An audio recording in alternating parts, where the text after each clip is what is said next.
In today's video, I want to talk about a comment we received from in a previous video from a person who stated that we are wasting our time reading these old-fashioned decks and that we have to read and teach to read the modern ones, modern decks. And well, that got me thinking. Just because a deck is old, and a deck or whatever, because something is old, it means necessarily that is out-fashioned, that is outdated, just because it's old.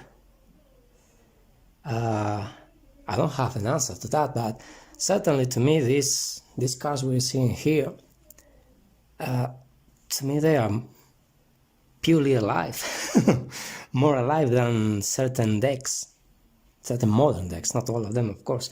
These cards are from this deck, the Tarot by Jean-Pierre Payen from the year 1713. And to me they are pretty cool and pretty alive. I mean, every person, and also the person who made that comment, all of us with time, as years go passing by, all of us will have our hair turning to white, if not completely bald, in case of men like me. But that will come with age, with years. The way society treats the elderly people is a good measure of how evolved is that society. So just because a person or an object is old, does it mean that we have to put it aside? Do we have to forget about that person or that object just because it's old? I don't think so, and I don't agree with that.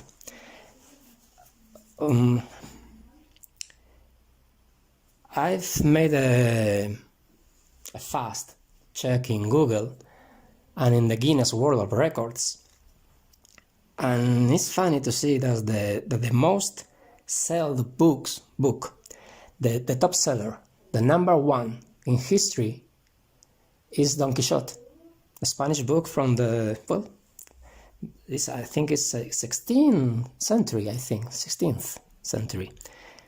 Not yesterday, right? It has more than 500 million copies sold. Recent books like, Harry Potter is just above 100 or 150 million, something like that. I don't want to get lost in numbers. The idea is that just because something is old doesn't mean that it's bad. And just because something is new doesn't mean that it's good. Something is a classic and the other thing is new. That's all. Doesn't mean that it's better or worse for the age. When something has a certain age and is still alive and kicking, that means something. Another book, the book that has been printed the most is the Bible, in many different languages, of course. And the Bible is not new, right? It's not new. The character that has been played the most in films and TV series is Sherlock Holmes, and it's in competition with Dracula. More or less they are pushing each other, competing year by year. And both of those characters are based on books that were written in the latter part of the 19th century, so they are not new either. They have more than a century, so they are not new. But they are the most, the characters that have been most played in films or TV series. What I'm trying to say is that just because something is old, it doesn't mean that it's out-fashioned, that it's outdated, that we have to set it aside, put it aside and forget about it just for being old, and that we have to pay attention to what is new. we, and I mean 78 Puertas, us, we have a passion for the classic tarots, just like this one, or the Viscontis, or any other classical deck, and most especially the pip cards, which for us are amazing. But we would never dare to say to anyone, don't read or don't study what you are doing and pay attention to what we are selling, right? We respect your right to decide what deck you read, what deck you buy.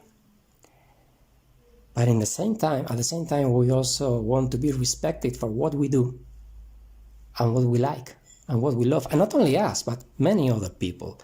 Recently, Mary Greer, the American author, tarot author, shared a link in the Facebook group from a tool by Google, which is called Google Books and Gram Viewer or something like that. And you can see the evolution of the words that are in the title of a book. The evolution from in history, you can see it up and down, according to how many times there has been books including those words. The word tarot, just like that, without any type of tarot, just the word tarot, having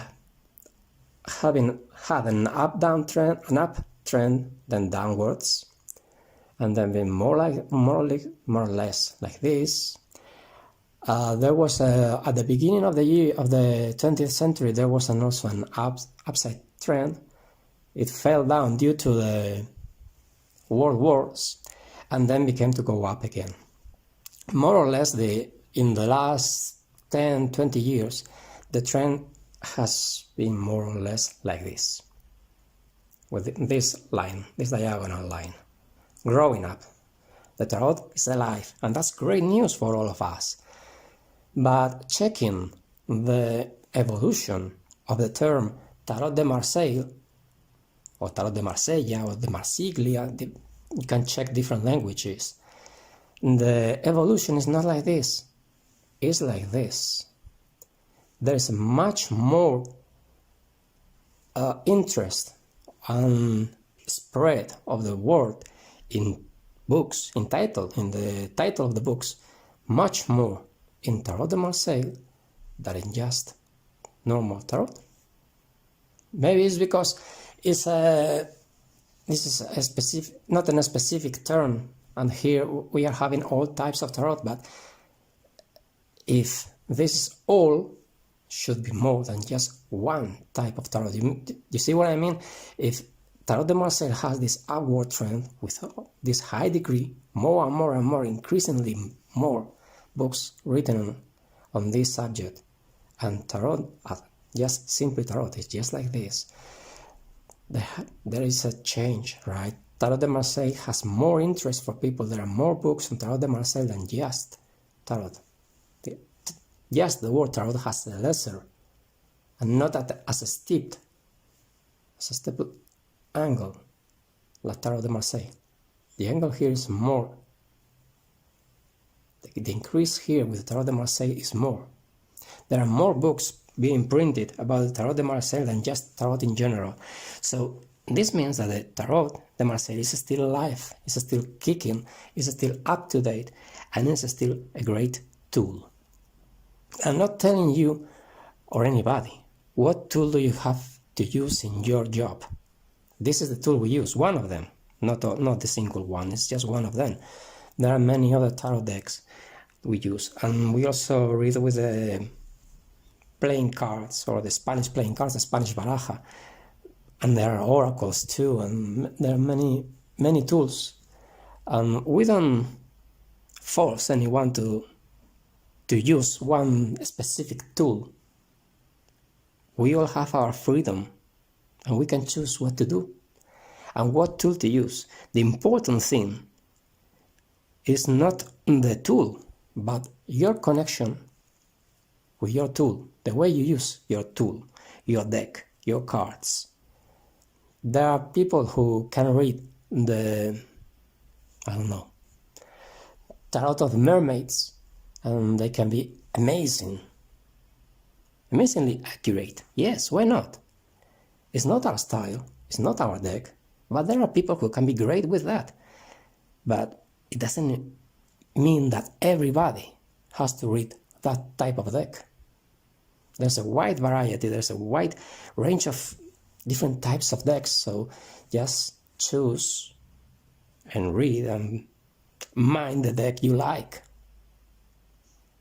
There are many to choose from, so just browse the web, look for decks, and when you fall in love with one deck, grab it and study it and mind it. And I don't like the word master. You don't need to be a master to be able to read the tarot, but you just need to know it. And the only way to know it is to mind it and to check and to watch every single detail of each card, of each deck, because you cannot read the same. A deck in which, for instance, the death is going like this, in the same way, you can read it in the same way that than another deck in which the death card is going the other way. Opposite directions can mean the same. Or this night, okay, just suppose that we are having here the same card in a different deck, in a different direction, the opposite direction. Going to offer your feelings to this woman, for instance, it's not the same than going away. If you are having the card looking in the other direction. Oh, I have another knight there. Just a second, if I can reach it. Yeah, here. You see? Going to is not the same that going from or going away. So we cannot read in the same way cards that have different representations. As I said before, the Tarot de Marseille is still pretty alive and kicking. So if you who's watching this video, if you also like the Tarot de Marseille, if you also have passion for this, grab a seat, grab a coffee if you want, and we'll be talking. There'll be more videos. Thanks for being there. Thank you, and see you too. Bye-bye.